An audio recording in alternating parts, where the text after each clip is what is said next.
Hello, everybody, and welcome back to another episode of The Guys Who Stared Stats. Cade Kennedy with you alongside Tyler Riggs, and this time we'll be taking a look at the Big Ten as we do our tier lists of the Power Four conferences. And as always, before we get into it, feel free to like the video, subscribe to the channel, leave a comment down below. I'm sure you'll disagree with us at some point. And hey, that's always fun to talk about. I mean, that's what talking season is. That's the whole point of the offseason. Everyone's got to hear about how they've gotten better, how other teams have gotten worse, how everything looks. But as we get into it with the Big Ten, as always, reminding you how we do this, we start with the preseason poll rank. So this is neither how either of us agreed at least to start in the correct order. But we have our tiers here. As you look at the 6 wonderful tiers we have as determined by me, because winning is a spectrum. Yes. There's a whole description of this. Elite. How I view an elite team, 11 or 12 regular season wins. These are regular season wins only. This does not count playoff predictions or who's going to what bowl. That is way too advanced for my knowledge to do as we record this at 10:40 p.m. on a Monday afternoon. The only exception is if one of the teams we predicted was in a tier that needed the bowl wins to get to the wins, we're going to count it at the end of the season. That's how I'm going to do it. That's how you're going to do it. Okay. But then we have great tier, which is 9 to 10 wins. Good tier is 7 or 8.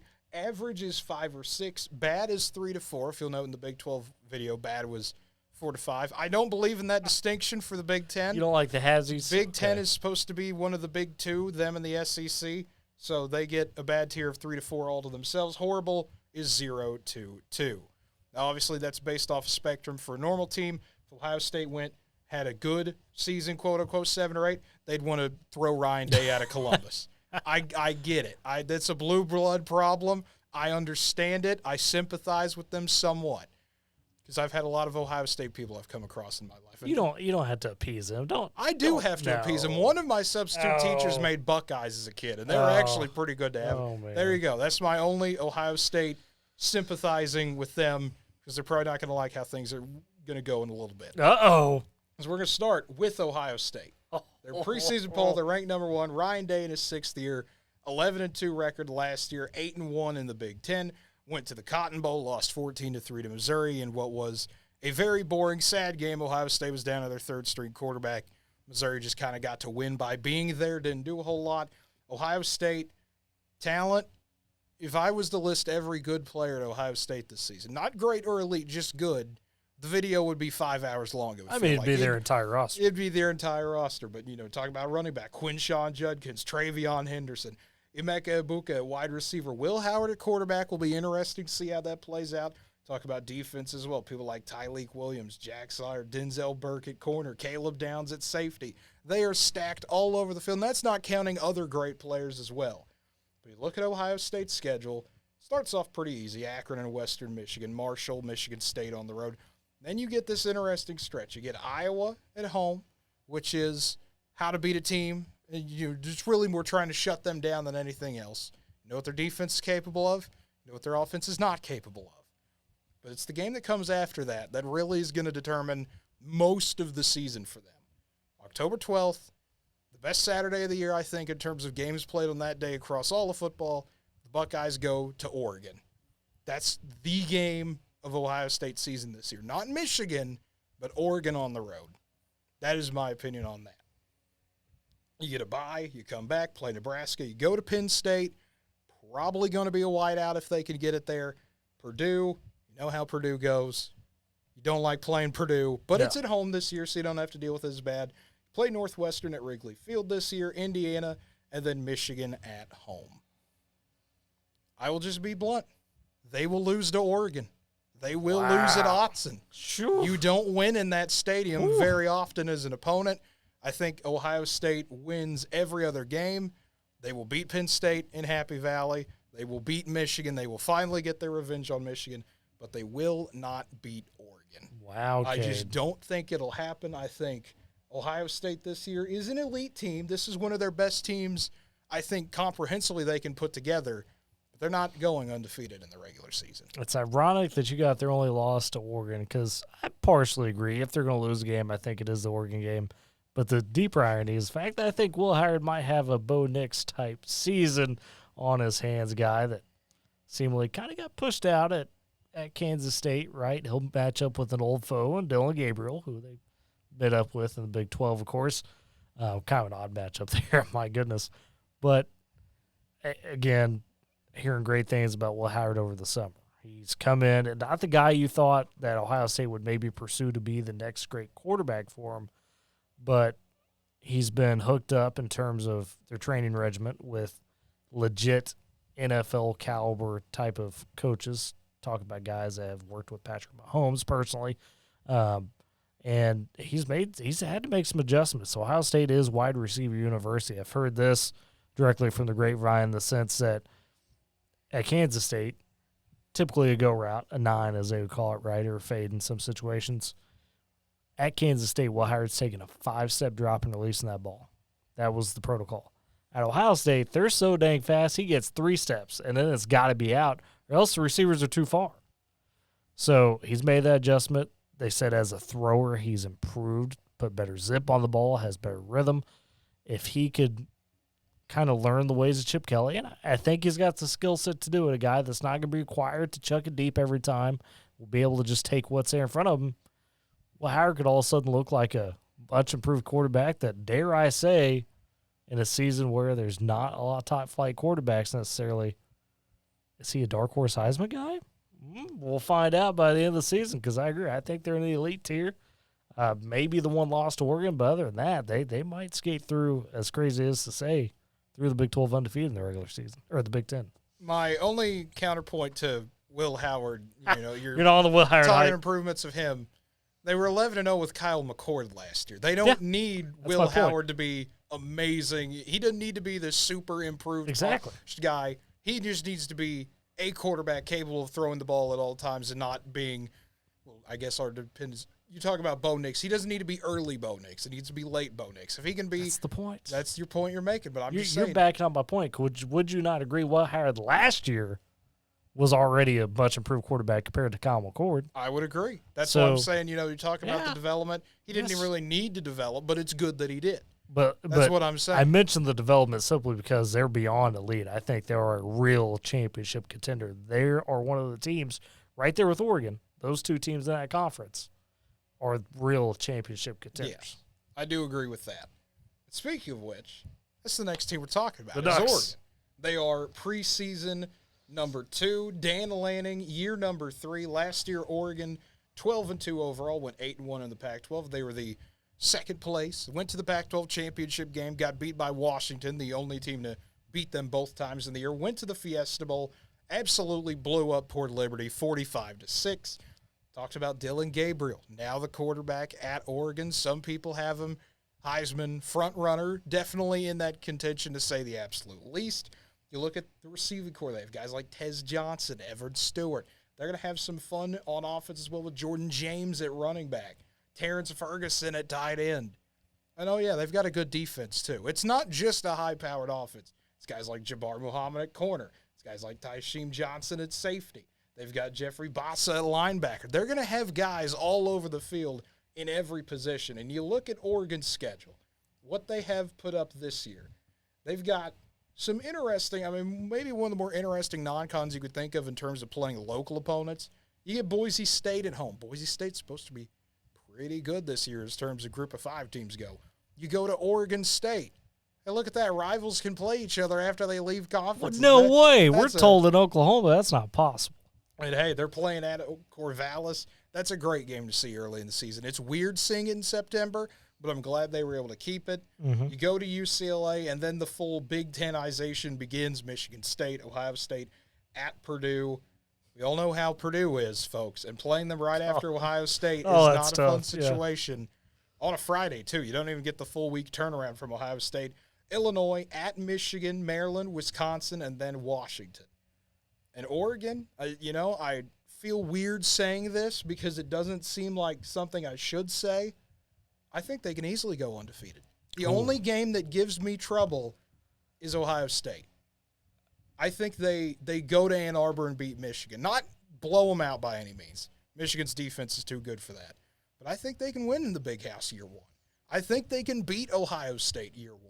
I think they can come in and do all of that. Dan Lanning is that kind of coach, and he has his type of team. I think they are that good. They are easily elite tier. I agree they're in the elite tier. I don't know about easily undefeated. I do think they take out Ohio State as a big marquee win early. But I'm curious about 3 big road contests. You mentioned the Oregon State game. Oregon State will have nothing to lose in that game. And Oregon State's mine. Oregon is the devil. They ripped away all that was good in the Big 12. Part of that, right? Or the Pac-12, excuse me. And they're going to come out. You want to talk about getting the best shot. I mean, Oregon State's going to give them everything they want. So that's a good early season test to see, okay, how serious is this Oregon team? Are they going to know the targets on their back and be able to handle that? The other road contest, funnily enough, is that game after Ohio State against Purdue. That's a true welcome to the Big Ten moment. Not hosting Ohio State. No, it's having to go win in those weeks where you got a team like Purdue that's known to be able to produce some weird upsets here and there against teams, right? Can you survive that? And then I do think playing in the Big House is tough. Now, will Michigan have the team to kind of back that? That's to be determined.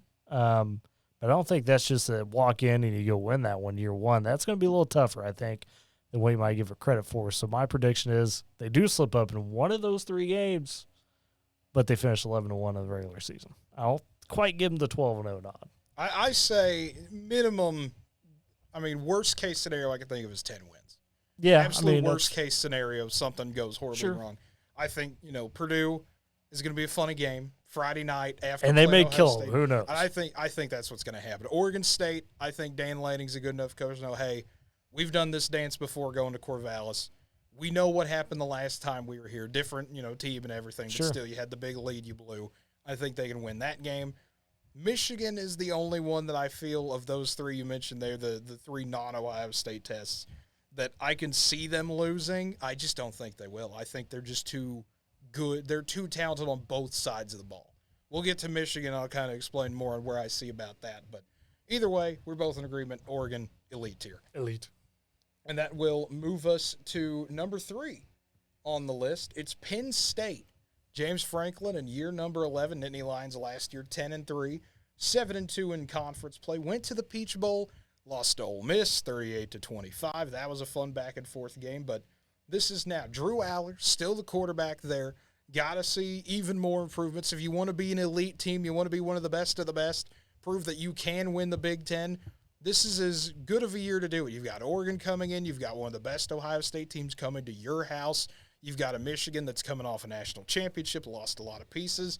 There's a lot of statement games that Penn State can make. But Michigan is one of those interesting teams we talked about.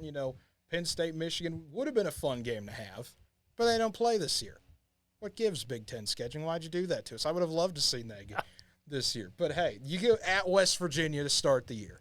That's going to be a fun game for Penn State. You go to USC. That's going to be a fun game. Ohio State is a home game. You go to Purdue. Let's put that one on the funny list again. It's just funny to put Purdue there. You go to Wisconsin. You go to Minnesota, and you play Maryland.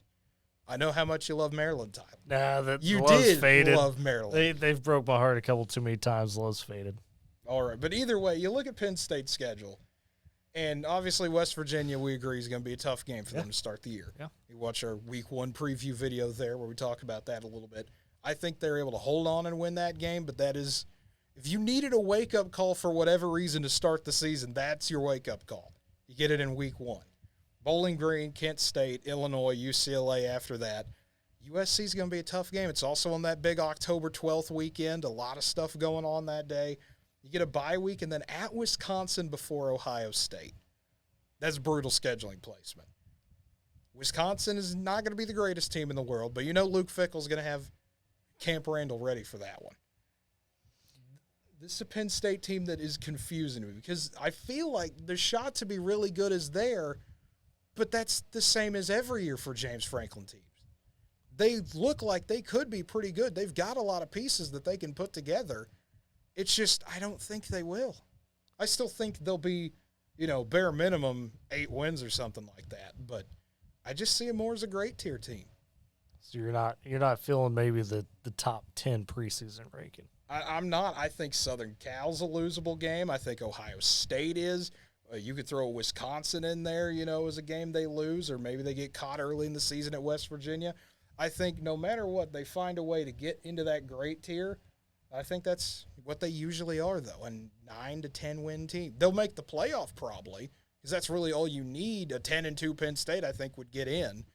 We're at 12 teams now. You can get away with that. But I just think it's same old Penn State. Going to be good, going to be great, but they're not going to be elite. I think here's what makes them more intriguing than previous years.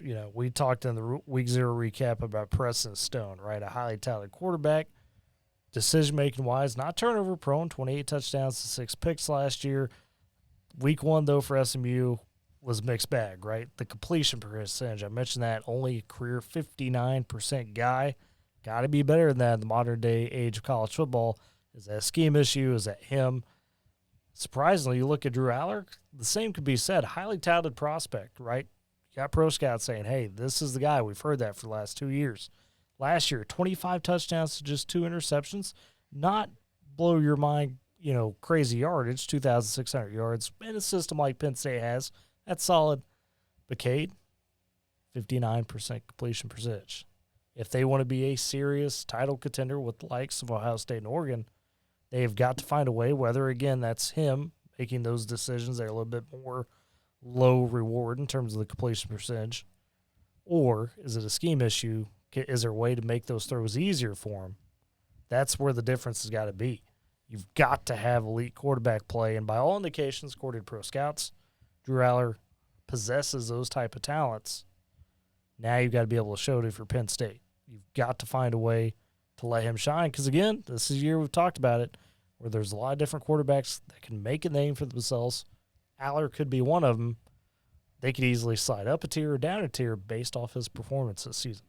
They absolutely could. I just think he's going to improve somewhat, but he's not going to improve, at least in my opinion, enough to the point where they can go an 11-1 or something along those lines. I still think they'll find a way to fumble at least 2. And that will move us on to the defending champs. It's Michigan in the 4th spot. Sharon Moore's first year as head coach. Michigan last year, obviously undefeated, 9-0 in Big Ten play. Won the conference, national championships, that 21-point win over Washington. That will be fun to see, by the way. Michigan, Washington, national championship last year. They get to play again on October 5th, but you look at Michigan's schedule. Texas at home earlier in the year. USC early at home in the year. You play Oregon that November 2nd. We've already talked about that game at Washington, of course. I cannot stress that enough. Will be a completely different game, and, of course, big bad Ohio State looming at the end of the schedule. A lot of opportunities to make a name for yourself if you're Michigan this season. It is, but it's also a lot of opportunities to trip up, right? I mean, God, you're talking about a team that, essentially, I wouldn't say lost everything, but you lose a lot off that championship team, including a head coach. You've got a successor there that's, kind of a guy that can extend what he was doing. But, man, I mean, it's a murderer's row of a schedule. Do you have enough left in the cupboard to legitimately survive that and put yourself in title contention? I think Michigan will still be a really good team, but I could see a world where, they trip up in a few games, all of a sudden, boom, you're 9-3, and you're just on the outside looking in for the college football playoff. And that's what I'm getting at with Michigan. I mean, I'm going to read off some names here. Obviously, Will Johnson at corner, Kenneth Grant defensive line, Deshaun Barham linebacker, Derek Moore defensive line, Josiah Stewart defensive line, Mason Graham defensive line, and then Donovan Edwards at running back. Right. Donovan Edwards, as great as he is, one of the better running backs this season easily, he can't be the entire offense. No. Their quarterback situation, whether it be Alex Orji or someone else, they're going to have to find a way to score. Their defense can't do it all for them. And that's where I think Michigan is going to be in trouble this year. They can win those big games. Their defense alone will keep them in some of that. But Texas, I don't know if you can win that with a good defense and an okay offense. Oregon, I think you can win that if you have just a little bit more complimentary football. I think they can have that by November. I just don't know if they will. USC is a different story. USC's defense is not that great. You can win that game with an average offense, with how good their defense is still going to be. Ohio State, I don't think you can win that game playing great defense, okay offense. So as much as Michigan has all these big games they can win, I think they're only able to take one of them. Ooh. They can be a 9-3 team. They'll sit there with Penn State in the great tier. Yeah, that's fair. And you mentioned the big word, complementary football. You could play great defense and run the ball. Can you get enough out of your passing game? You don't need J.J. McCarthy to walk through that door again. You just need somebody that can manage that offense. But will they have it? That's the big question mark. We talk about complementary football. Iowa is number 5. Good old Iowa. Kirk Ferentz's 26th year, 10-4 last year, 7-2 in the Big 10-4 with no offense is impressive. Tyler. None. I mean, zero offense. Cam Scatterby would improve that offense by a whole touchdown a game. He would at quarterback. But let's go over the key players here because I decided as joke to write down in this key slot every first team, second team, third team guys determined by Athlon Sports just for fun because the Big Ten likes to irritate me and only put out a list of 12 players voted on by the media and not do team by, first team, second team, third team on their website. So we'll go Jay Higgins, Nick Jackson, both linebackers. Yaya Black, defensive line. Cornerback, Sebastian Castro. Quinn Schlute, safety. Defensive line, Deontay Craig. Xavier Wakpas, safety. We haven't gotten to an offensive player yet. The only one in the first two teams is Luke Lackey, the tight end, which, of course, it's a tight end. It's Iowa. That's what they do. And a running back, LaShawn Williams. That's Iowa football, baby. Quarterback need not apply. Cade McNamara, go 0 for 10. They still might win the game. It doesn't seem to matter at times for Iowa. You look at their schedule. Iowa State, week 2. Troy. Troy's an interesting group of 5 team. Every once in a while they can come up and bite someone, but I don't think they will in Iowa City. At Minnesota, fun rivalry game early in the year. At Ohio State, Washington.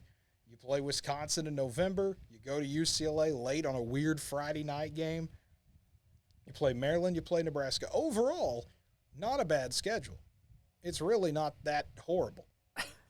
No, and that's what kind of makes me the most mad because we finally do away with divisions in the Big Ten, right? Because the expanded conference. Yeah. But yet, what do the schedule makers do? They give them an old school fashion Iowa Big Ten schedule where, you play Ohio State, but you duck pretty much every other big program in the conference. So what to make of this team? Are they overrated at 25? The defense we know is legit. I think we look to college football 25 is the perfect example. 94 overall defense, like 78 overall offense. That sums them up pretty well, I think. I just don't buy it this year. I don't think they're a 10-win team. I don't think they're a 9-win team. I think they'll slip down finally into that 7, 8-win tier like we all thought they were going to be the last few years and kind of fade a little bit in the whole picture of college football. Well, see, here's the thing with Iowa. Oh, no. They are going to be, they're what I'm about to call deceptively great. Oh, no. Okay. They are. Don't do it. I think they're going to be similar to last year. You're going to look at them week after week and wonder, how is this team 2-0? How'd they beat Iowa State? How's this team 4-0 going to the shoe to play Ohio State? Okay, they lost that game. Washington's a whole new team this year. They get Washington at home. Michigan State, that's a reloading, rebuilding, re-everything Michigan State. Northwestern, Wisconsin, Nebraska, they're all at home.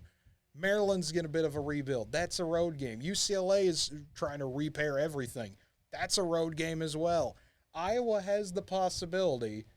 Every game I look at, barring Ohio State, is in theory winnable. Will that happen? Of course not. They have no offense still, besides a few key players. I'll be generous.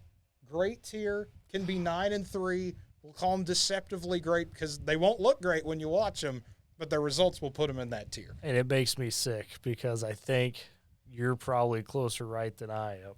And I hate that. I hate that. Not against you, Iowa fans, but your team makes me mad. It's a disgrace to football as a lifelong Big 12 guy. All I can say is anytime you get to wear a shirt that says "I cheer for the punter," those fans are doing it right. They can't control anything. They're just there to root for the punter, and I don't blame. But now we get to switch it up. We go from all defense, no offense, to all offense, no defense. USC, number 6, and it is time for Miller Moss to show up. Played great in the bowl game last year against Louisville. A lot of people are wondering, will they try to bring someone in? They're able to get a transfer quarterback from UNLV. Miller Moss still wins that competition. He's going to be the guy. He's got good players around him. Woody Marks at running back. Zachariah Branch. You're talking about a dynamic player. Great receiver. Great return man as well. You still have that star power, at least in names. Guys like Bear Alexander that can play on defense and, have those moments. It's just how will they be in the third year of Lincoln Riley? They went 8-5 last year with a Heisman Trophy winning quarterback. 5-4. First overall pick in the NFL draft. First overall pick in the NFL draft. 5-4 in the Pac-12 though, and it's all going to start on a Sunday in Vegas against LSU. They can win that game. It is early enough in the year that they could surprise some people. We both talked about I don't think they will. They get Utah State. How about this? I mean, the joys of conference realignment. The only fun thing to come from this, 10 o'clock game Central Time, 11 o'clock Eastern on Big Ten Network. They're playing Utah State. Not 11 a.m., 11 p.m. Yeah. You get Michigan on the road. You get Penn State at home. You get to play Rutgers on a Friday night at 10 o'clock, or 10 o'clock at least our time, 11 p.m. Eastern on Fox. Fox is going to go insane with 2 a.m. ads in the Eastern time zone. Those poor Rutgers fans trying to watch that game at 2 in the morning. You get Nebraska at home, UCLA on the road, Notre Dame. I look at the schedule and I see games that, I feel like a few years ago they could find a way to win. Caleb Williams does his thing. But with Miller Moss, I haven't seen enough to be that confident in them yet. LSU, they can lose. Michigan, I think they can lose. Penn State, I think they can lose. I think Notre Dame is a potential loss, and they could drop another one in there, be it to, someone crazy. Maybe a Nebraska comes in and runs the ball 35 times, and Southern Cal can't handle it. I don't know. It's just something about them this year. I don't feel that confident in them again. I think USC is going to have to firmly go in just the good tier, and they'll just have to settle for that again. And I completely agree because you kind of touched on it towards the end there. They're a skilled team, but I don't think they're a tough team. When it comes down to the nitty-gritty, you're talking Big Ten football, and I don't think they have the makeup of a team that could do that. We've seen Oregon rear up and be nasty, right? We've seen them be able to say, hey, we played Big Ten-like football, and they've got the athleticism speed to boot. USC might have the athleticism and speed, but I just don't think the toughness is there. They don't have the heart, it seems like. And that will bring us to a team that, you talk about tough, nitty-gritty football. These guys might have been some of the inventors of it. Wisconsin in the 7th spot. Now, it's not the Wisconsin we just talked about, the old Monty Ball, we're going to line up and run it 50 times because just we can. Quarterbacks need not apply, but in the correct way, unlike Iowa. Sorry, Iowa fans. Once again, you know what we're talking about here. But Luke Fickell, year 2, Wisconsin went 7-6 last year, 5-4 in the Big Ten. They've got some good defensive players, guys like Hunter Wohler at safety, Ricardo Hallman at corner. They've got a good running back, Ches Malusi. He'll be fun to watch again this year. It's just, can Wisconsin fully make that transition to a more balanced offense and maybe even a little bit more pass-aggressive than the traditional ground and pound we've seen of old? Wisconsin's schedule also has a very fun game in Week 3 for them, Alabama coming to town. That will be beautiful to see. As much as I'd love for that to be a November game, so Alabama could experience snow in Wisconsin, we're never going to let that happen. No. I wish. But either way, you get Alabama, you go to USC, you get Penn State, you go to Iowa, you get Oregon. You get to see just about everything this year for Wisconsin. Cade, can I interest you in the fun combo of Tyler Van Dyke and Tyree Walker on offense? Possibly. I think, possible. If you're talking about trying to find balance, we saw Tyree at OU. I think he's a good athlete. I think Tyler Van Dyke, reminiscent of one maybe Russell Wilson coming over from the ACC, a guy that was solid but maybe not over the top great as ACC school, but could find success in the Big Ten.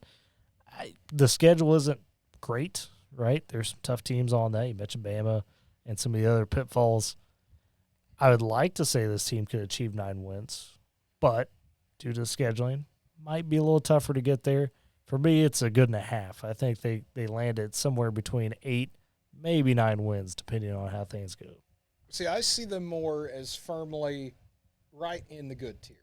I think scheduling-wise, they have the ability to jump up and beat one of the Big Five on their schedule. Iowa or someone like that, maybe a USC if they can get lucky on the road. But I think they're more than likely going to be in that 7-5. If you get an upset, you're 8-4. To me, they are right smack dab in that good tier. They're not going to be bad by any means. No. But sometimes your schedule just puts you in a difficult spot. Correct. That's where Wisconsin is. Yeah. Now, the next team we talk about is a team that I have had a personal interest in for the past few years because every time we do this show, I proclaim that this is the year they are going to be decent, and every year they start bad and make me look terrible at this. We're talking about Nebraska in the 8th spot. Matt Rule, year 2. Last year I said, be ready. Nebraska will be okay this year. And I was technically correct, but I wanted them to be in the good tier, and they were in the average tier. They went 5-7, 3-6 in the Big Ten. They're going to have some good defensive guys like Nash Hutmacher. By the way, what a name. Yeah. Perfect beautiful. defensive lineman. Oh, man. Tommy Hill at corner, Isaac Gifford at safety. They've got Dylan Raiola. And that is going to be the difference maker this year. If he can get going, he can help bring Nebraska back. Now, the question is, if he can get going, more likely, can he get going? And you look at the first 4, 5, 6 games, 7 after the bye week, UTEP, Colorado, Northern Iowa, Illinois, all at home, at Purdue, Rutgers at home, bye week at Indiana. In theory, Nebraska should be able to win 7 games right there and then go to Ohio State. I'm not going to make the mistake I did last year. Yeah. They're going to drop it probably to Rutgers. It's going to be someone like that. Maybe Illinois or Purdue jumps them as well. I still think, though, that you look at the back half, at Ohio State, at USC, at Iowa, Wisconsin, this is going to be more difficult. I can easily see a lot more losses in there. So I'm going to put them in the borderline. I'm going to hedge my bets. Boo. Be a man. Put them in the good tier. But I'm going to put them in good. Yeah. I'm going to say 7-5. Be a man. I'm going to say they're going to be in that 6.5 range, give or take. I'm going to be positive like I always am for them and put them at 7-5. And look, if Dylan Raiola is what he has been projected to be, we're talking about a guy that has his mind on making the NFL. He's dressing like Patrick Mahomes. He wants to be Patrick Mahomes. He's idolized the guy, right? Working with his personal quarterback coach. They have tried to set him up, say, hey, that's the guy you want to be. Let's support you in that way. He's wearing the number 15 for Pete's sakes, right? If he could be similar to that, be the leader that Mahomes is. If he's that advertised guy, that's a quarterback that Nebraska hasn't had in a long, long time. And with the schedule, Ohio State, you're not winning that game. At Iowa's tough. At USC, arguably could be tough. But the rest of that schedule, even with those games, could lend itself to that 8-9 win tier. And if you could just get to 8, if you're Matt Rule and Dylan Raiola, man, big things could be ahead in the offseason. In the transfer portal, you get a guy that's electric quarterback. People want to play with that. Your defense continues to improve. This could be a big setup year for Nebraska, a year where they put themselves in the conversation of, okay, this is a team to now watch out for going forward. Yeah, and we talk about the Matt Rule cycle, too. Hey, he was able to do this at Temple. Yeah. He's able to do this at Baylor. That first year is going to be the absolute bottom that you usually see out of them. Not going to look that competitive on the field. They went 5-7. This is supposed to be the middle year. If they can achieve that, 7, 8, if they got super lucky, a lot of things bounce their way, maybe they catch way more breaks than you expect, they could possibly hit that 9. I think that's really unlikely, but it could still happen. What does that set up for the next year? Because then, we could be here next year talking about anything could be possible for Nebraska, given the right schedule. But just getting that progress from year 1 to year 2, which I think they can do, can set them up way beyond the future. No, it's a program. Beyond, Raiola, beyond everything else. Sure. It can be good for Nebraska. They're what good we call times can be back. Not Scott Frost way, though. They're what we call an old god, right? Yeah. Where Michigan went through this phase, Nebraska's going through it, where you fall off at the point where you think, oh, man, we're never getting this back. We were at the height of college football for, maybe you had a decade, maybe you had a few years, but, man, it feels like we're just never getting back to that. Nebraska's starting to see a little bit of a kernel of light. It's kind of like Texas was a few years back, right, where they felt for a while there, Texas fans were down the depths thinking, we lost. After Colt McCoy, it was dark times, right? After Colt Mack, it was dark times. But they eventually found their way out. Now, Nebraska's been in that dumpster, if you will, for much longer. But I think Matt Rule is a guy that if you're going to find that kernel of light, like you're talking about, to kind of get there, he might be the guy. So, interesting things ahead for the Cornhuskers. I'm just impressed you got Colonel in there twice talking about Thank Nebraska. You. Thank you. I applaud your effort.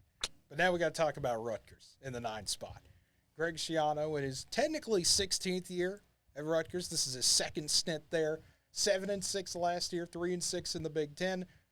Rutgers is one of those teams that, a lot of their fans seem to be pretty high on them this year. I mean, what fans aren't high on their own team, of course, but more and more people slowly buying into the hype that Rutgers might start to look like they did in the mid-2000s a little bit. They're never going to be, a 10, 11 win type of team in the Big Ten.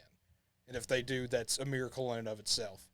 But you've got guys like Kyle Monaghy at running back. You've got great players on the defensive side.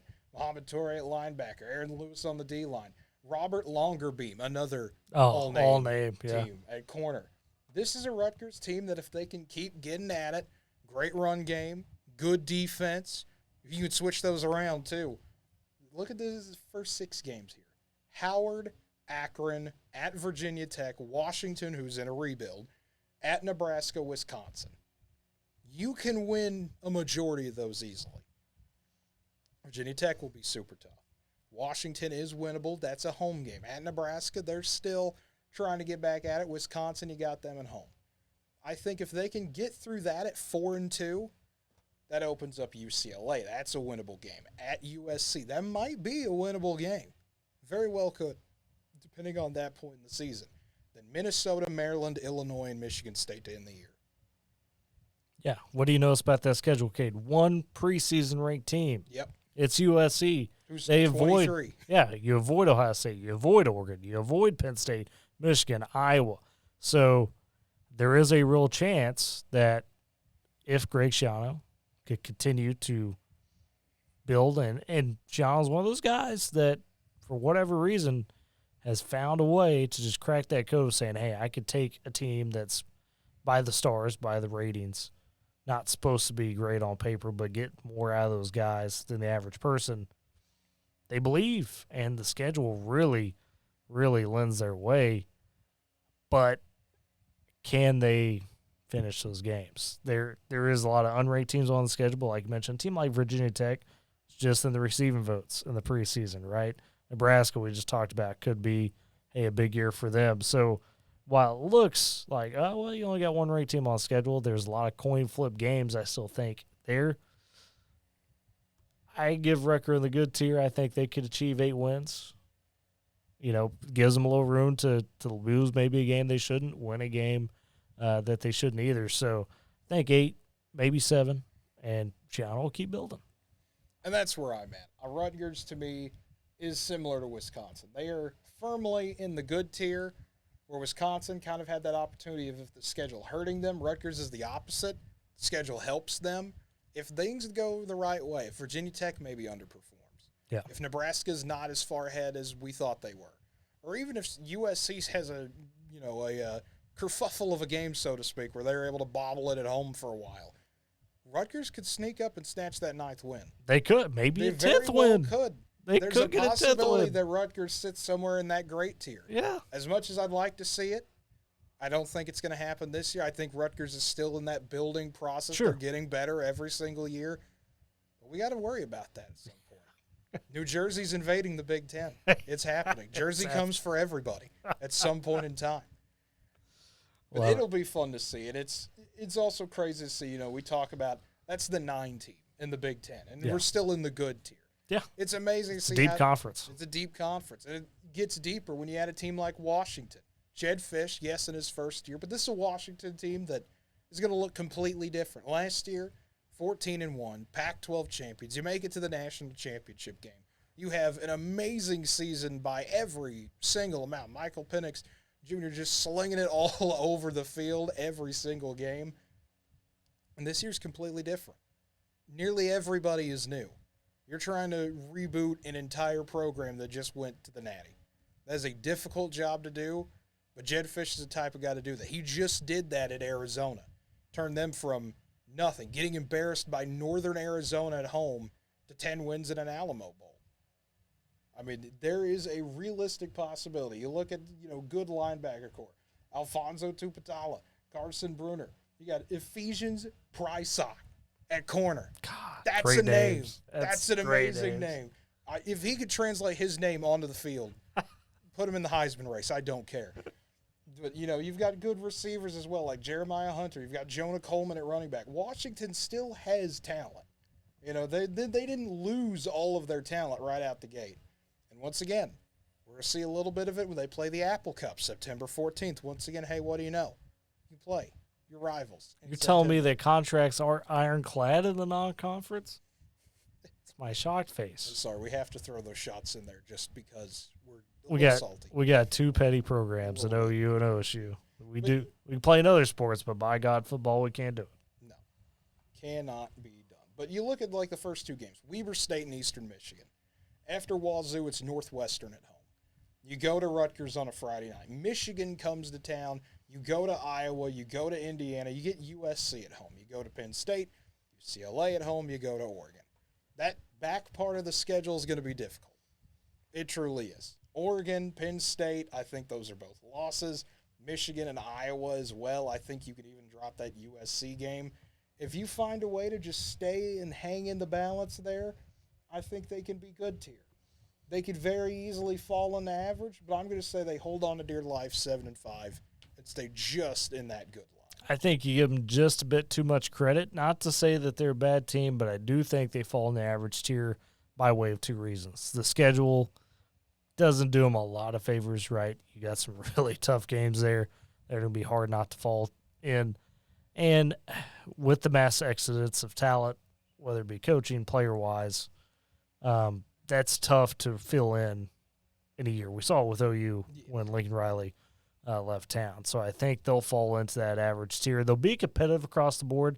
Should they reach higher than the average tier, an underrated part, and probably the guy that's going to do it is Will Rogers, right? Yeah. Famously at Mississippi State. Kind of had some cold feet about committing, re-entered the portal, came back. He's the guy. If he could be his 2021 self, we're talking about a guy in 2021, 4,700 yards, 73% completion percentage, 36 touchdowns, passing, all career highs that year. If he could get back to that guy, they might be able to sneak a few wins and jump into that good tier. And that's what I kind of expect from them. Not that Will Rogers is going to do that every single game, obviously. No. But if you can just catch somebody, and I think they can catch somebody. They'll be a competitive team. They will. You'll get somebody at home that, comes in thinking, okay, this is Washington. They're down this year. Husky Stadium is not a fun place to play at. One of the louder stadiums, especially the way it's designed, it can get difficult. Really. Well, and let's give the program credit, right? That too, we talk about Oregon establishing kind of being a new power in the sense that with the Nike money, we've seen them build this over the 2000s and really kind of put their name in the, hey, we're part of the blue bloods of college football or close to it. Washington, for all that they go through, it seems like in terms of turnover, they find ways to stay relevant at the top of college football and have done so through much of the 2010s onward, right? And so that's a testament to just their fan bases, their alumni, to be able to do that in the ever-changing landscape that is college football. So for that reason, you can't quite count them out. Exactly. They're almost tied to Oregon, though, in that way. Yes. They're two programs kind of sharing the same fate of always back and forth. One has to be good, one has to be great. Yeah. And they'll change, always chasing each other. That's always fun to see. It's why you like some of those rivalries. But now we've got to go from sea to shining sea because now we're talking about Maryland. We got to absolutely flip coasts on you. We go from the land of sailgating to the land of crab. It's Maryland. You know what they should change this conference name to? Because I've been theorizing a couple conference name changes. Okay. The Big Ten to the Big Tent because it goes coast to coast at this point. It's about like the ACC should just be the all-coast conference Exactly. at this point. But, Exactly. including no coast with SMU. But we'll get to that when we get to the ACC. We got to talk about Maryland because Maryland, Mike Locksley, still the head coach there. It's the 6th year already. 8-5 last year for the Terrapins, 4-5 in conference play. They've still got weapons on offense. Roman Himby, I should say, running back. Caden Prather, wide receiver. Ty Felton as well. They're going to have some fun guys as well as linebacker. You talk about all name teams. Ruben Hippolyte II. That's a name right there. What a name. Not just a name. Good player as well. Maryland's schedule starting with UConn. You get Michigan State, Virginia, Villanova, Indiana. The possibility to start 5-0 is there. As we know, Maryland is always good during crab season, that August and September. We don't know what it is. They just always seem to start off strong. You get a bye week, and then Northwestern.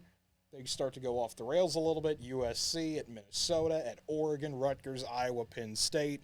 I think this could be a quintessential, a perfect Maryland season where you start off great and finish in the average tier. Yeah, and I think average and a half for me where you're bowl eligible. Maybe you get 7 wins, depending on how you close the season. Quarterback in the room, that's going to be the big thing. Can they find a guy to step up? They've had consistency at that position the last few years. That's why I've been a fan. Haven't quite been able to capitalize on it. Now the conference is bigger, more threats. You avoid most of them this year, but you still got enough pitfalls. I don't see them breaking out above that 7-win mark.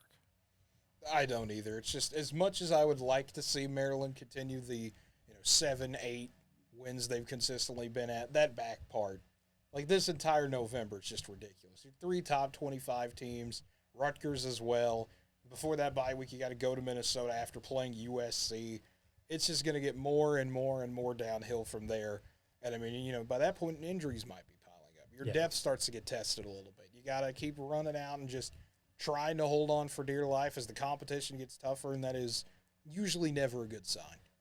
No, and I think that's where the expansion of the conference for a team like Maryland, and we'll get to Illinois, Indiana, Northwestern, those type of teams, man, when you don't have the NIL, the modern day, so to speak, and you're just trying to keep up recruiting-wise, that's where it hurts teams like that because, on average, you can say, okay, well, if we get the right schedule breaks, hey, we could sneak some wins and wind up being in that 8-win tier. Maybe you kind of jump and, depending on your division, sneak a chance at Big Ten championship game. But that's no longer a possibility. So now it turns into more of an arms race, and you ain't there right now.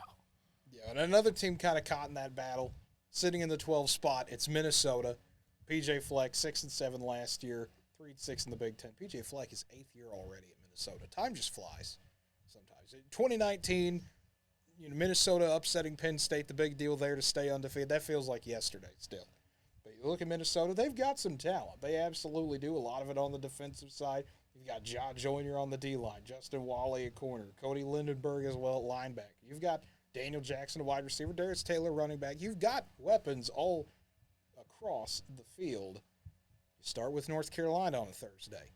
Then you get Rhode Island, Nevada, your 2 wins there. Then the conference madness begins. Iowa, at Michigan, USC, at UCLA. Just boom, boom, boom, boom. Bye week gets a little bit better. Maryland, at Illinois, but then you got to go to Rutgers. You have a bye week, and then it's Penn State and Wisconsin. Similar situation, I feel like, in that those last 3 games, really 4 of those last 5, a few years ago, that's a schedule that you'd feel a little bit better with, but now that you've got that big chunk before it as well, you're going to be beaten down a bit, and that can hurt your confidence, and that's why Minnesota, as much as I'd like to see them be better, it's always fun to see those upper Midwest teams be good. I think this is a rough year for them. I think they might just be a 4-8 team. Ooh, so you're saying a broken oar on the boat of PJ Fleck's What rolling. I'm saying is when you're 2-1, because I think they drop it to North Carolina. I know we might disagree on that. Toss up at least, yeah. Iowa, I think they lose. I think Michigan, they lose. I think USC, they lose. I think USC is just too talented. That puts you at 2-4 right there. You still haven't even gotten to your bye week, and you got to go to UCLA. Right, yeah. And, you got to go halfway across the country again. You could drop that, and you're 2-5. Maryland's beatable. Illinois, I think, is beatable. But then you got to go to Rutgers. That's a 6th loss right there. Penn State make it 7. At Wisconsin, you're at 8. They could be just an average tier. They could be a 5-win team. They could maybe, if things go right, catch a break like they did last year, hit that 6-win mark. I just don't see it this year for Minnesota. No, I agree. I think the most interesting part of the season might be the fact that they've got a freshman quarterback that wears number 21, Jeremiah Finley. There you go. But that's it. Yeah, and like we said, we talk about the depth of these conferences. I think you pointed it out pretty well. That's also the problem you get into when we get to this bottom part. And this is going to happen, I think, when we talk about the ACC and SEC too. It happened in the Big 12 video. It looks good for a while, but then when you hit the bottom, you hit the bottom. Yeah. It is just an interesting tier all of its own. Illinois might contribute to that. Brett Bielema in his 4th year, the Illini going 5-7 last year, 3-6 in the Big 10. Once again, kind of similar situation with Minnesota. They've got some pieces on both sides of the field, but when you're playing Kansas in your non-con, you've got Nebraska and Penn State both on the road to cap off September. You have Michigan at Oregon. You've got at Rutgers as well. There's possibilities for losses everywhere on this schedule. Yeah, it is. And, you've got a quarterback, a guy like Luke Altmaier, who's going to be the guy, but really hasn't shown enough flash where you think, okay, we could get past some of these pitfalls, right? It's huge. You got to have somebody like that to lead you through, and I don't see it on this team, right? Again, all the things we've echoed about, like Maryland and Minnesota, it's a much deeper conference. You don't quite have that depth, and just the week-to-week grind, it's a lot tougher. This Big Ten conference is now a lot closer. People don't want to hear this. A lot closer to the SEC than it's ever been before in terms of top to bottom. Every single week is a challenge, right? Even for your bad teams. It's just there's no rest. Even if you got a favorable schedule, there's really at least going to be a couple games where you're going, oh, man, that's going to be tough. Yeah, and for me, Illinois, they are firmly in the right in between bad to average. I'll give them the benefit of the doubt. I'd give them bad. 5-7. Nah, I'd give them bad. I'll give them benefit of the doubt because I think they can find a way to squeak a game out that they're not supposed to. Brett Bielema, pound the rock 40 times a game. That strategy can work in the Big Ten, but I don't see any way they make a bowl game. Maryland is clearly on top of Illinois in this average tier. See, that's where I'd say 3, maybe 4 wins tops. That's where I'm at with them. And depending on how things go, you could slip below that. It's cupboard's a little bare right now for the Illini. And, that's going to be the interesting part as we continue to delve into the depths here. Moving on to Northwestern at spot number 14. Northwestern, an interesting team. They went 8-5 last year. David Brown in his 2nd year, 5-4 in the Big Ten. They've got some players. Well, you're going to hear me say this a lot. Every team in this kind of area is in similar situations where you can see some talent. There's some individual good pieces there. It's just, can they form everything together?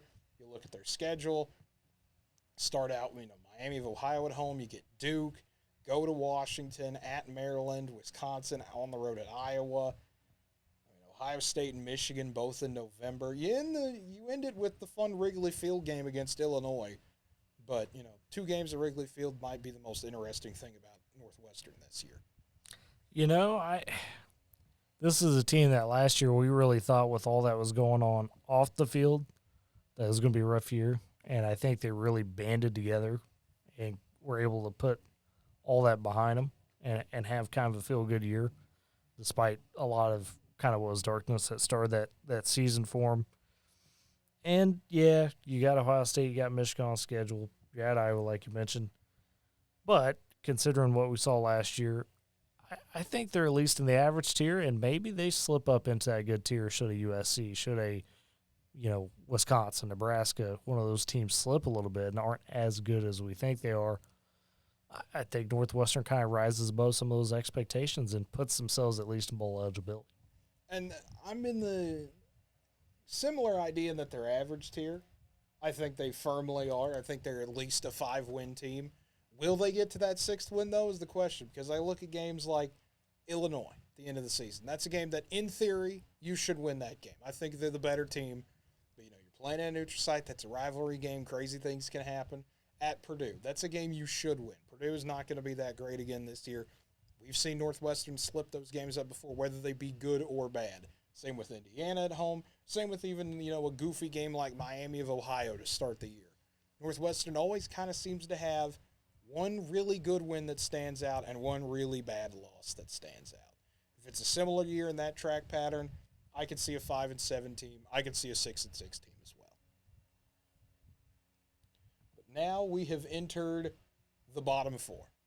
And it starts with UCLA at the 15 hole here. UCLA, a bit of a shifting pattern for them, not just changing conferences, obviously, but Chip Kelly is now the offensive coordinator at Ohio State. So it's Deshaun Foster coming in, his first year for the Bruins. UCLA was 8-5 last year. They're 4-5 in the Pac-12, so that's why it's a bit interesting to see them here all the way down in this bottom spot. But then you look at some of their key players, and there's not a whole lot there. UCLA kind of one of those situations where, the cupboard is bare, so to speak. Yeah, I mean, you had a lot of guys leave either by way of portal, draft, or just graduation, right? The big one, probably Dante Moore, electrifying for that team last year. He goes the way of Oregon, kind of almost a redshirt year behind Dylan Gabriel now. Next in line to take over there potentially. And you lose your head coach on top of that. It's similar to what we talked about when we were talking about Houston in the Big 12. You kind of transition at a point where all of a sudden now you're not on the up in terms of your program. You're in a big-time rebuilding phase, and that could really hurt you. I mean, I'm talking a team that wants to be competitive at times, but do they really find many wins? I think they're kind of down there with Minnesota at this point. Maybe even slip into the horrible tier depending on how things really slip off the rails. Yeah, and I see bad tier for them. There is, as interesting as it would be to see all four of the Pac-12 teams come in and compete right out of the gate. Someone's not going to do it, right? Someone's going to be in the bad spot. And I mean, look at the schedule. LSU, Oregon, Penn State, all three in a row late September, early October. You've still got at Nebraska, Iowa, at Washington, USC. That's all one big stretch. You end the year with Fresno State. If UCLA is banged up or just not confident at that point, that game can go sideways quick. You know how I know that? It has gone sideways quick several times before. Jake Haener was able to beat them before. Yeah. That's a team that can absolutely give them problems. I could see them slipping into the horrible tier, but I like to think they at least hold at 3-9. I mean, they want to compete well in the new conference, but bad timing. Bad timing, lost a lot of talent, and that schedule, like you mentioned, just rough. I mean, there's not really much leeway for any sort of, hey, we could slip up and win this game. No. I mean, there's not a lot of games where you say, okay, it's at least a coin toss. They're going to be probably, underdogs in, 8 to 80% of their schedule? I mean, it's tough. It absolutely is. And continuing that trend, Michigan State, absolutely similar situation. Jonathan Smith taking over. Michigan State was 4-8 last year, though. 2-7 in conference play. And, I mean, you look at the Spartan schedule. Yeah, it starts off nice. You get Florida Atlantic. You go to Maryland, Prairie View A&M, at Boston College. If things are super kind to you, you could maybe see 2-2, 3-1 out of that. But then Ohio State and Oregon back-to-back. Then a bye week, and it's Iowa, and then at Michigan. Indiana could be more of a scrap than you think. That's a battle of two new head coaches in the Big Ten. At Illinois, Purdue, Rutgers. You'd like to think of those last four games, you could find a way to see some positive light in there. But just beating up at the start, I think, this is a Michigan State team that I would like to think, best case scenario, they could make a bowl game, but that is way too many breaks going their way. I think they're going to be in the bad to average. And they're, to me, the ultimate coin flip team because I could see them being bad and just being a 3-4 win team. I see them maybe slipping up and getting a fifth game, but I think I'm going to firmly put them in the bad. Yeah, I think that's about right. Like I said, I think the cap for them this year would be getting to a bowl game, right? They could do that. Hey, it's been a positive first season for Jonathan Smith, but otherwise, I mean, you're looking at a rebuild, retooling, and trying to see what resources you can pull to get some guys interested in Michigan State football again. There was a time where, they were in the top of the conference, giving the run for the money to Michigan and teams of that nature, I think they could do it at some point. It's just not anytime soon. Talk about that as if it was 100 years ago. It feels like it. It was only 2017. It feels like it was only, roll the Kirk Cousins footage. Yeah. From 2010 as well. It feels like it, though. But speaking of another team that kind of feels that same way, Indiana. It was just 4 years ago. Some guy named Michael Penix Jr. dove in the end zone for a 2-point try to beat Penn State in a weird one of those just you had to be there to see it on TV COVID year type of games. 4 years later, it's Kirk Cignetti in his first year there, a 3-9 record last year for Indiana, only won one Big Ten game. And there's some talent there. How many times have I said this in a row for a team? You've got a good receiving core, Donovan McCulley, Elijah Sarrett, Zach Horton at tight end. You've got some good defensive players as well. But you just look at it schedule-wise, there's a reason that they're 17th. FIU and Western Illinois, those should be wins. Charlotte should be a win in those 3 non-con games.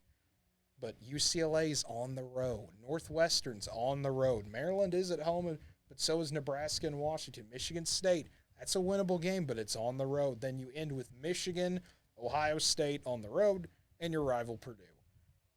It's a bit of a brutal schedule for a team of that caliber. I mean, it doesn't seem like it when you read it out loud, but I think you always kind of look at a schedule in the mindset of your own team. Like, if I looked at this with Oklahoma, I'd think, yeah, they can easily win a lot of games there. But you have to put yourself in the mindset of Indiana. That is a completely different mindset to be in. And looking at it, I can rack up, maybe 3, maybe a 4th. But that's about all I think Indiana could get. I mean, I give them a little bit more credit than that. I think they could maybe work their way into average tier. Obviously, as you mentioned, there's some games on that schedule that just quite frankly are not going to be winnable. But you get later into the season, maybe even early in the season, how some of these other teams match up. Indiana's been a little Jekyll and Hyde. Just got to find confidence with some of those guys. You've got some pieces. Can you fit them together? Bad's probably the right estimate. Could they work their way up a little bit? Possible. Maybe not likely. And that finally gets us to the last team in the Big Ten. It is Purdue at 18th. Ryan Walters in his second year. Purdue also went 4-8 last year, but they were able to win 3 Big Ten games. 3-6 was their conference record. They've got a great safety in Dylan Thienman. They've got players, once again, for the 6th, 7th, 8th time in a row. I feel like I've said this with everyone from average on down. The ability to compete for Purdue is there in theory, but you look at Notre Dame, at Oregon State, Nebraska, at Wisconsin, Oregon, at Ohio State, Penn State, games like that, just simply some of those do not feel winnable. Some of those feel like you could compete, like at Oregon State, depending on the right day. But I think Oregon State's still got a little bit of pep in their step, trying to get some momentum back. Nebraska, at Wisconsin, I think those are rough games for you. Oregon, Northwestern at home is winnable, but by the time you've listed, most of their schedule you think they're going to lose, they're already in the bad tier. Yeah, and I think one of the teams that could slip to horrible, depending on how things break, and I really think any of the teams we've got in the bad tier right now could slip down. Yeah. I think they're very much at risk for that. I don't think there's any truly horrible team in the Big Ten, but there's a few at the bottom. Purdue's one of them where it's not easy sledding, right, by way of schedule and the fact that talent just may not all around be there on the roster. Got a couple key contributors, but you just don't have the depth to maybe compete with the average to higher tier of the conference. Yeah, and then the thing that I think makes Purdue, at least in my opinion, the most likely to slip to horrible is their non-con is not a cakewalk like some of these others are. You're talking – yeah. Indiana State is your one nice game. Then it's Notre Dame at home and at Oregon State. Yeah. Those are probably 2 losses right out of the gate. There's a scenario that, if they don't win any conference games, let's say worst scenario, you're looking at 1-11. Yeah. And if they lose to Indiana State, that's signs of already something way more significant than any of this. And you're looking way down the spiral. But you look at the Big Ten, and I think we might see the same thing when we do the SEC. No true horrible – well, I shouldn't say the SEC, but, Vanderbilt, come on. Vanderbilt. But, hey, that's where the Big Ten's at. And that's a sign that, you see a lot of bad, you see a lot of average, but you see a lot of good and great as well. And I think apparently, these are, you look at your Minnesotas, your UCLA's, Michigan State's that bad tier. You drop them in the American, you drop them even in the Big 12, maybe, and all these, group of 5 conferences. Heck, drop them in the ACC. They probably maybe improve their wins by 1 or 2, right? So it's not even that we think truly those teams are bad, but when the conference is as stacked and you have to face those Ohio States, those Oregons, those Penn States, those Michigans, those Iowas in combination of each other, at least a couple of those on the schedule, boy, it does not help that win percentage when you're trying to improve to be at least an average team. No, it does not. But you look at it, just like I did in the Big 12 preview, you look at the 2 teams I have in elite tier. I think they're going to meet again. I think there's a very good chance that's Ohio State, Oregon Part 2. I said it last time, it's hard to beat a good team twice. This time I'm going to go through it. I think Ohio State would beat Oregon in the revenge game. Oregon gets the win at home. I think Ohio State would take it in the conference championship. I think Oregon shocks and comes in and takes the Big Ten year 1. Ryan Day again, whispers of maybe getting rid of him, not because he loses to Michigan, but because he lets the newcomer and the Ducks come in and take it. Also, as we discussed, I've got my eye on Penn State. If Drew Aller goes above average or continues that path of improvement, they could be a sneaky team to work their way in there. But I do think Ohio State, Oregon, on paper, above the rest of the conference by a good margin. Yeah, and see, to me, that's kind of the most intriguing. I mean, it's obviously the most intriguing matchup because I think they're the 2 best teams. That's, no-brainer there. But Ohio State, this is going to sound weird, they're the team to watch in a way. Because if they lose at Oregon, fan base is obviously going to be mad. Ohio State's one of those fan bases. They're going to be mad if you lose any game. Sure. They're privileged enough to National be championship or bust. Yeah, they're privileged enough to be one of the 3 best programs of all time. They just are. What's going to happen at some point, though, and this is, where I talked about Ohio State. This is why I was nice to them at the beginning of the episode. Because at some point in time, if Ryan Day does not win a national championship this year, you've got one of the most stacked rosters you've ever had in the history of the school. ESPN says reportedly $20 million spent on it this year in a national championship or bust. Yeah. That was an article posted by ESPN, later posted by Lane Kiffin because he's salty about Quinshon Judkins. Okay, that's always good to know. But if Ohio State does not win a national title this year, or if they don't even make the national title game, if something squirrely enough happened there, that call to get Ryan Day out, I think, just continues to grow and grow and grow. If he doesn't win it this year, I'm not jumping on that train yet, but I could definitely see a scenario where Ryan Day never wins a national title. I think it could absolutely happen. He could be the Lincoln Riley of Ohio State, where he just never wins a national title. Every year, they're close, but they don't win anything. All they get is empty conference championships, always chasing that national title. Now, let's not insult Ryan Day completely by comparing him to Lincoln Riley. That's disgusting. In that way, that's how I've always kind disgusting. of viewed it. Not in terms of the bad defense. Ryan Day at least cares about defense. But in terms of an offensive mind, that you think about, he was this, brighter guy that took over, immediately got the program handed over to him from a great Urban Meyer, has handed the keys to the car, and continues to get all the way to the finish line, but then something happens. You have a tight game with Georgia where something goes wrong. You have a tight game here and there. You start getting beat by Michigan. You start seeing Michigan pass you. Now Michigan's down again. You've got this amazing team, like you mentioned, the $20 million in NIL spent. This feels like the last chance because that Ohio State fan base expects national titles. It's been 10 years. They need one just because they need one. I would say this as a word of caution to Ohio State fans, though. Be careful what you wish for. Because Ryan Day, love him or hate him, has proven to be a good enough coach to put you in a spot to be in that conversation year in, year out. Has he won the big one yet? It's one of those deals where it's, hey, he's got to get over the hump. But Georgia, early in Kirby Smart's career, or tenure, I should say, not career, tenure, kind of went through that phase. They said, hey, we gave the keys to the kingdom for this guy, and he hadn't produced yet. And it was kind of starting to teeter.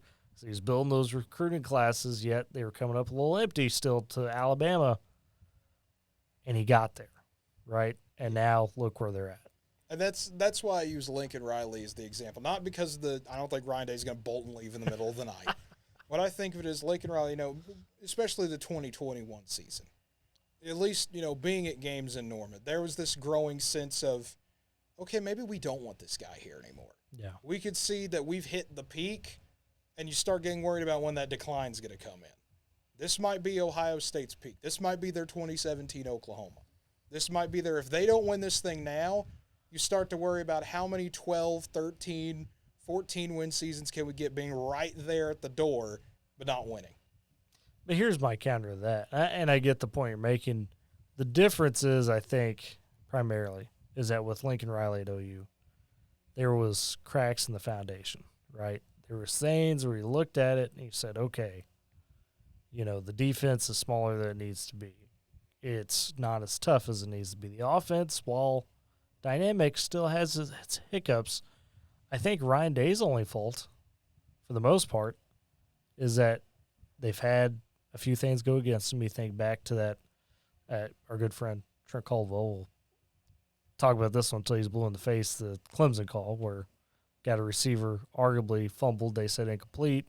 That was a big call. You've had some of those moments down the stretch where I don't know if it's necessarily on Ryan Day. Has he been perfect? No. He's made some mistakes in those moments, and that's why he's drawn some of that fire. But who do you replace him with?